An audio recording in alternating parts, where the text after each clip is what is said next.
Ako po si Jerry Ricablanca, isang independent distributor ng DXN International. 55 days lang po ako sa grade 1, pero ngayon, isang sa rising star ng DXN International. Kung paano ako napunta rito, mahabang istorya yun. 5 taong gulang pa lang ako noon namatay yung papa ko. Yung mama ko naman, nag-asawa agad. Inapi ako ng stepfather ko, so walang magawa yung mama ko kasi mahal niya rin yung stepfather ko. Diba?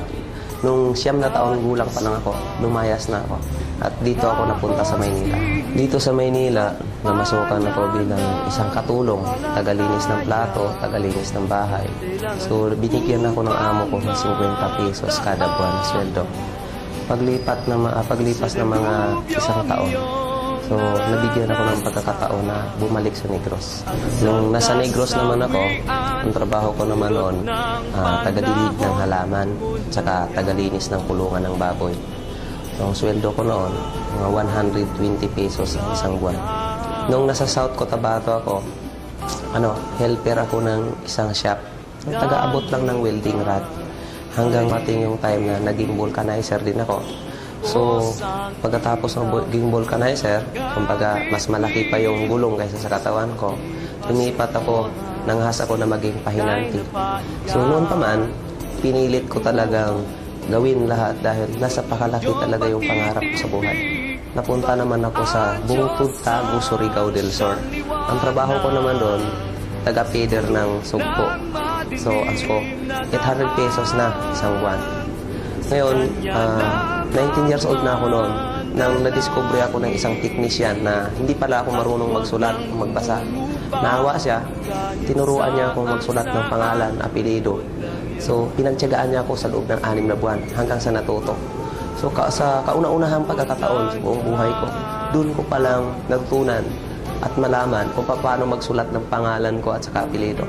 So, magmula noon, nagkalakas loob ako na pumunta ng Maynila.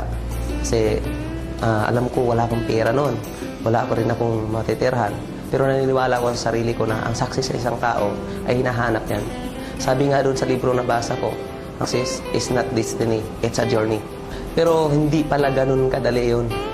Nung pagpunta ko dito sa Maynila, nung maghanap na ako ng trabaho, napakahirap palang mag-apply dito pag wala kang pinag-aralan. So imagine, pag nag-apply ka, hinahanapan kanila ng requirement. Eh pagtingin sa biodata, ni grade 1 walang tinapos. Kaya walang tumanggap sa akin. So, ang bagsak ko, construction worker. Dahil wala na akong ibang mapuntahang trabaho, kundi yun lang. So doon, alam kong napakahirap yon at hindi bagay sa katawan ko. Pero yun lang ang trabaho na tatanggap sa akin. Kaya umabot din ako ng mga 7 taon.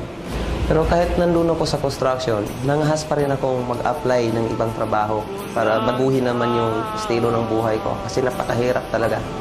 So, nag-apply ako bilang gwardiya. OJT ako noon. Halos 4 na buwan din ako nag-OJT. Taga-saludo lang ako ng mga dumadaan. So, galit sa akin mga kasamaan kong gwardiya kasi kahit taxi na dumadaan, sinasaluduhan ko. So, dumating yung time na may nagtatanong ng English, hindi ko may sasagot dahil hindi ko maintindihan. Hanggang sa natanggal din ako, hindi na ako pumasa. Akala ko, wala na akong pag-asa sa buhay. Kasi hindi na ako makahanap ng ibang trabaho. Akala ko noon, sa construction worker lang talaga ako nababagay. Pero hindi pala. Hanggang nabigyan ako ng pagkakataon na nakita ko ang DXN International. At dito pala magsisimula na magbabago ang buhay ko. Dito sa DXN International, tingin ko, ito na yung napaka-perfect company. Kasi walang hinihingi dito ng requirement. May pinag-aralan ka man o wala. Mahirap ka man, mayaman ka man. Welcome ka rito sa DXN. Dito, nakita ko talaga na napakaganda yung marketing plan. So, kahit wala kang pinag-aralan, ang dali intindihin. Kaya nag-decide ako na kailangan full-time ko yung independent distributor ng DXN. Pero napakahirap para sa akin noon nung sinimulan kong DXN dahil wala na akong bahay nung mauwian. Sa waiting shed ako natutulog, nagsasapin ko lang ako ng karton. Pag umulan naman, nakahanap ako ng mga tricycle na kaparada, jeep na kaparada, doon ako natutulog. At ang masakit pa nito dahil wala akong pera talaga. So nilalakad ko yun, papunta sa office, makarating lang ako. Layo siguro, mga 9 kilometers from Santa Lucia to Jollibee Plaza. At masakit pa nito pagdating sa office, gutom na ako, wala rin akong pera. Nilalakasan ko loob ko, tatayo ako sa cashier. Manghihiram ako ng 2 piso ng mga bumibili ron. Hanggang sa pag nakaipon ako, ibibili ko ng Skyflake sa labas. Doon naman sa maintenance ko, ang ginagawa ko noon, alas 5 pa lang ng madaling araw, lumalabas na ako. So, sinasabayan ko yung nagja-jogging sa Santa Lucia, sa park. Inaalok ko ng isang sasi ng kape. Pag nag-order yon, wala akong pera. Kasi brochure lang pinapakita ko. Patakbo ako sa office, manghihiram ako ng mga ka-crossline ng mga kaibigan ng kape para i-deliver ko sa kanya. And then yung 45 pesos no na yung discount, yun ang pamamasahe ko. Pero hindi rin nagtagal, nakikita ko rin yung pinaghirapan ko. Kasi pinilit ko yun dahil alam ko na ang hirap dito sa DXN, siya lang. Kaya nung nakita ko, first check ko, 4,382. Second check ko sa DXN, 7,914. Hindi ko sukat akalain. Pangatlong buwan ko, 30,251. 27 days ko lang nakuha ang star agent position. Then, 2 months and 11 days, nakuha ko po yung star rookie.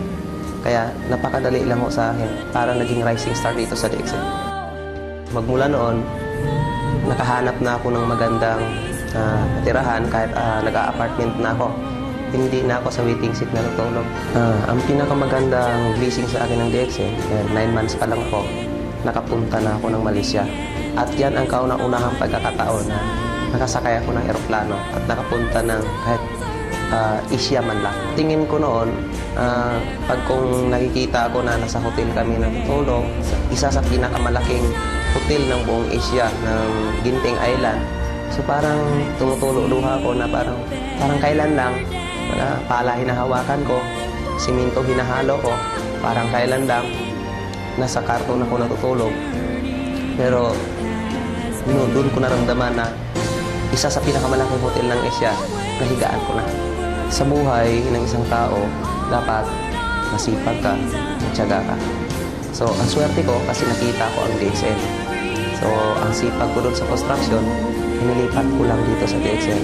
At dito ko nakikita na napakalaking bunga nung sipag na ininvest ko sa DXN.